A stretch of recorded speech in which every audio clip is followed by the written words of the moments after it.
Thank you for joining us tonight for Share of Lancaster's monthly group. Our topic tonight is pregnancy after loss, which is a very difficult thing to talk about. What most people would assume would be wonderful after a loss, being pregnant again, and all that opportunity for a safe and healthy pregnancy. But for the mother carrying that child, it's full of anxiety and fears and just all the unknowns and all the triggers that come with that.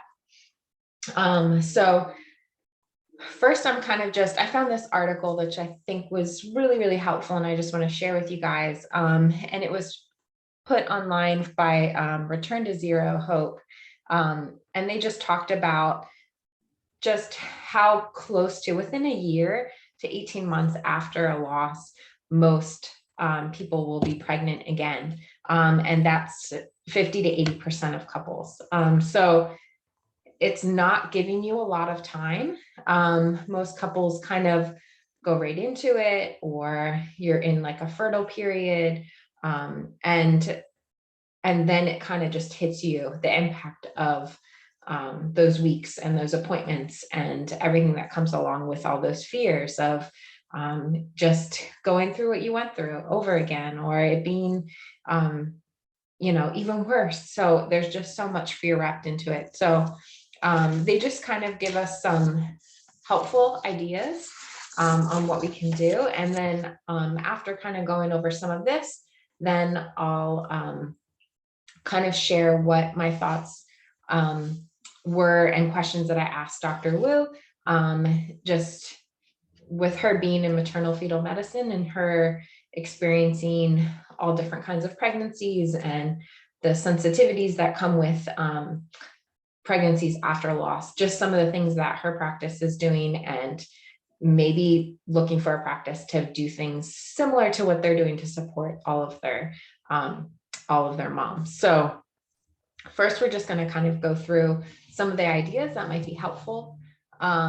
So first off, just acknowledge the fact that it is really difficult to be pregnant after a loss.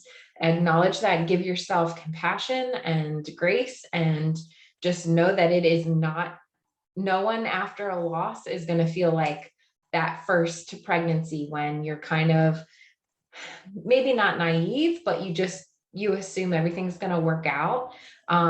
That's taken from you as soon as you have a loss. So any pregnancy after that, it's going to be way more difficult than you could have imagined. And for a lot of people that haven't gone through that, it's hard for them to understand that and what you're going through. So I just provide yourself some compassion and know that the journey is not going to be easy. So just kind of knowing that, and that's kind of how it is for all moms going through that pregnancy after loss. And a lot of times you feel like, okay, now my grief from my loss, I have to focus on this pregnancy and this baby, and my grief has to kind of stay in the past. But it's okay to be grieving the loss of your child while pregnant with another child. So don't feel like you have to just kind of separate them. It can be happening at the same time. You can be grieving while experiencing this new pregnancy and this new life and this new baby. And that all of your emotions are valid. All of your emotions are real. And the anxiety and everything that's coming up, it's happening for so many moms with a pregnancy after a loss. And then just, it's so important to remember that, which is really hard, is that it's a different pregnancy with a hopefully a different outcome. So a lot of times, if you have a loss early on, you have a miscarriage, and you don't really feel an end to that pregnancy, you didn't have the opportunity to give birth and hold your baby and see them. And it sometimes, that pregnancy kind of just feels like, when you get pregnant after, it's hard to feel like they're different, and that you kind of feel like you're back in that same pregnancy again. But this is a new pregnancy. This is a new baby. This is hopefully a different outcome, and that baby will be healthy, and that so will you. And then it's really important to surround yourself with people who are empathetic about what you're going through. So if you can, get on a support call or join a group, or just have additional support. Maybe you could, link up with a counselor or a therapist that can kind of stay with you on the journey, to just be checking in with you mentally and help you, really stay focused on the pregnancy, the health of that pregnancy that you're going through, and just give you the support that you need. It's very important to have those types of people in your life that don't, I'd say, like, minimize what your experience is, because it's so difficult, and so many people will just tell you, hey, this is supposed to be such a wonderful experience, and it's just so hard to kind of be able to be in that moment when you have all those emotions and anxiety and fears. And then know that you are the expert on your body and your instincts and your motherly instincts. And just when something isn't right, trust yourself. It's very important. So if you need to call the doctor, or you need to ask questions, or you need any type of additional support, just know that that's completely valid, and that you truly do know if something's not right, or something's seems similar to maybe your last pregnancy that is bringing up a lot of fear, and you want to get checked. Just know that that is completely valid, and that you should trust yourself and your instincts. And then, as much as you can, just try to educate yourself on what to expect with pregnancy after loss, and different things that might be able to help you, and get the support you need, and questions that you might want to ask. And then specifically to your loss, what things maybe you need to be asking, and support you need to address those issues that might have caused that loss within the health of you, the health of the baby. What are things that maybe, and if there isn't anything, just better educating on yourself on how to just get the care you need to just keep you and the baby safe. So a lot of times around the loss or the birth, or just getting close to those moments, what they're saying here is just really have like a planned birth experience. So when there are certain triggers or moments or appointments when you get close to birth, if there are those types of things, just kind of have a game plan of how we're going to handle this. I think we're going to need extra support during this part of it. I know walking into the hospital during this part, this is going to be really triggering for me. So I'm going to need additional support, and just talking all of that through is going to be probably your best plan. And then just seeking reassurance from others. Just more and more support. The more you can get, the more acknowledgement of what you're going through, and all of that empathy is just so important for you. And if you're getting invited to baby showers and birthday parties, children's birthday parties, holidays, if those types of things are just too overwhelming, too triggering for you, too heavy, too many questions, people rubbing your belly, whatever it is that's just too much for you, decline. Just say, you know what, I don't feel well. I just need to rest. I'm tired. I don't want to travel, whatever that might be. Just take care of yourself, and don't put yourself in situations that are going to add even more stress, because that's the last thing that you and the baby need. And then remembering your baby. I think if there's ways during that pregnancy to really honor your loss, if you named your baby, just beautiful ways to incorporate them with that new pregnancy and that new baby, maybe giving them a middle name after that child, somehow trying to incorporate them and honor them and include them in that pregnancy can actually really help with the healing process and really make you feel like, you don't have to kind of leave them in the past and just focus on this new pregnancy, that you can actually incorporate them and they can continue being part of your family and your story and your pregnancy. So I feel like that's really important and I love that. And if the pregnancy is feeling very difficult and you don't feel like celebrating it and having all of those moments, and maybe you don't even want to have a baby shower, maybe you don't want to have to do any of that, you don't want the attention, you don't want all of that, you just kind of want to be silent, take care of yourself, rest, take that time alone, that's fine. If that's what will work best for you, don't feel guilty, don't feel bad like you have to do that for everyone else. You just do what's best for your health and your baby's health.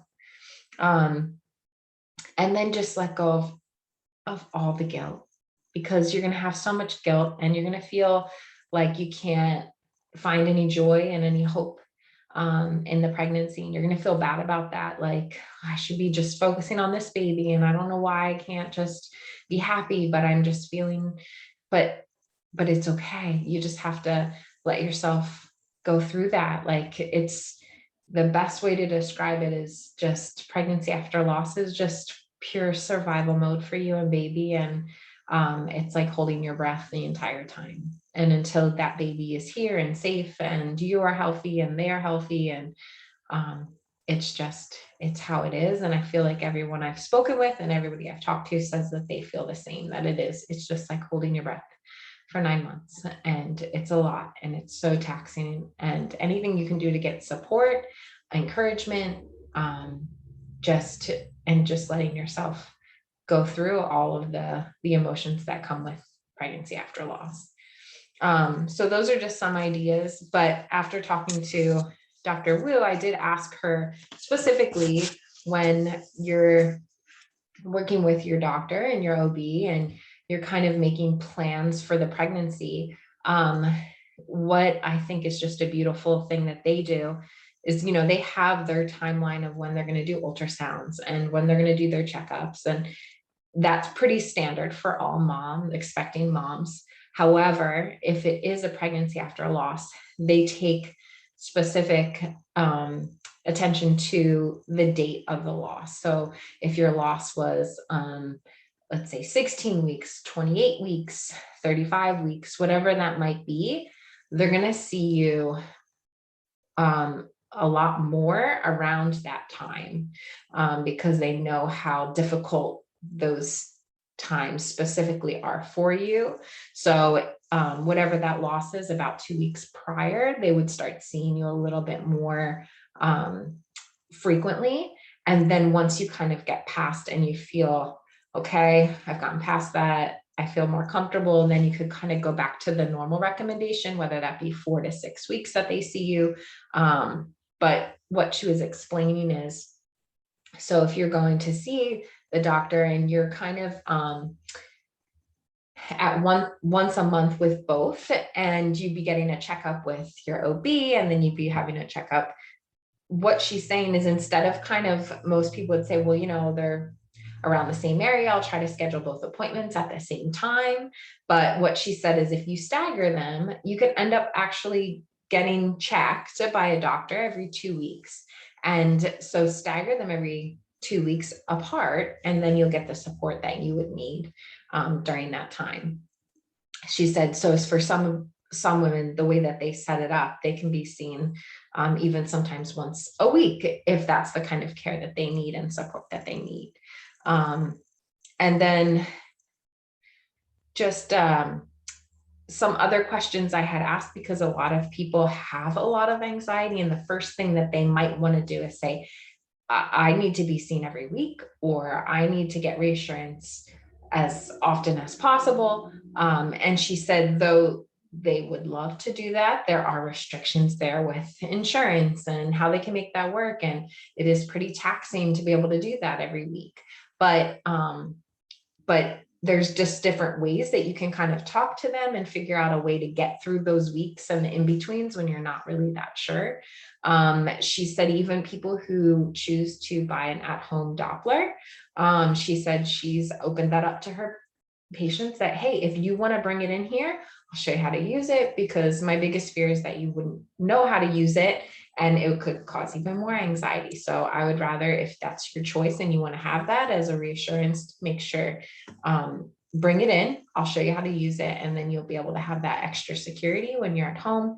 And then just as you get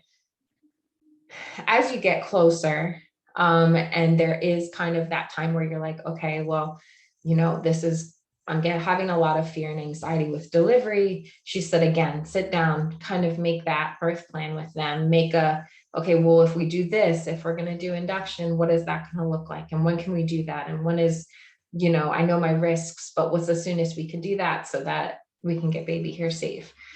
So she said, just talking through that all, really just spend time with your OB and kind of go over everything with them and make sure that you guys have a plan. And then what parts of that bring you the most anxiety and fear and triggers, and how can you work through those, and maybe get the support you need to get through those appointments and those times. So yeah, I think that was the main things that we had talked about. Now, I did ask her, because some people have done this before. There's a place here in Lancaster called Womb with a View, and they'll do ultrasounds and they'll record it for you so that you can share it with your family and friends. But what I had asked her about is somebody might do that as extra reassurance. I could get an extra ultrasound in, and then that would be great, and that would give me the reassurance I need. But they're not diagnostic, so they're not going to be looking, and they're not going to know what to look for to know if something is right or wrong. They're really just looking at movement and the heartbeat and then making a video for you. But if something is wrong, you don't want to take that as, if there is an opportunity for you to get that done by the doctor, that's going to be your way to go. So talk to them first. And if you need more ultrasounds, that's where you'd want to go. Somebody who's actually medically looking for the health of the baby and the mom, and make sure everything's okay. So it's something you can do, that's fun, but just know that if something's wrong, they're not going to be looking for that, because that's not the purpose of what they're offering. And I think that was kind of it. So I think if you're in the beginning stages and you just found out you're pregnant, and you're coming off of a loss that maybe was within a year and a half, think about the doctor that you're going to be spending that pregnancy with. Were you happy with the doctor? Is it triggering to go back to that doctor? Have you asked around to see if there are doctors that kind of honor, have sensitivity, have empathy to lost moms, that they are more understanding and more willing to kind of customize a care plan with you that might be more suitable, give you more reassurance. So don't be afraid to say, hey, you know what? I think I need to go a different route with just my care during this pregnancy. I want it to be a different office that isn't triggering for me. I want it to be a different doctor that really can empathize with what I'm going through and will hear me out and will not downplay my anxieties and my emotions and my fears, but actually support them and give me the care that I need to get through that pregnancy. Because I mean, there's so much trauma wrapped up in the experiences after a loss and during that loss that we hold, and we need somebody to really be able to understand that and then be sympathetic to that and then customize our care according to that, and know that some things might not logically make sense to other people not going through that loss, but to us it's a lot of fear, and it's hard to be able to have any joy within that pregnancy. So anything they can do to support you and even bring you a little bit of joy just by giving you the right care and attention that you need and the support that you need. So yeah, anything that they can do to kind of support you. So don't be fearful of saying, you know what, I think I want to go a different way here. I'm going to ask other lost moms, maybe who their doctors were, what their experience was like, how often they got ultrasounds, how often they were seen, how they were treated, and how maybe the additional support they were getting. So some of these places might even offer the additional support that you need for that counseling or that therapy to kind of work through each of those weeks as you go from appointment to appointment, and just some of the uncertainties and how to kind of get over those hurdles of the different trimesters and just around the date of your loss, how to get specific and more attention during that time, with the most triggering times of the pregnancy after loss. So those are kind of from Dr. Wu's point of view, how she kind of cares, and with her own heart, just being empathetic to her patients. It does make a difference, and it does make a difference in how she cares for them and how she can really be supportive to them. And there's other doctors that might not have that same sensitivity, and they'll be fine for moms who haven't experienced a loss, but for a lost mom, you might want to kind of pick a different route to go if you don't feel like they'd be able to support you and take care of you and baby the way that you need during that time. So don't ever feel fearful of that.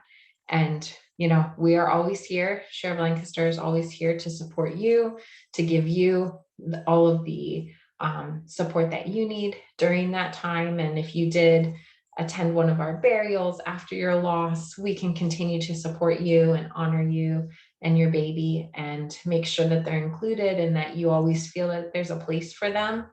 And we just, whatever we can do to support you better and put you in connection with other people.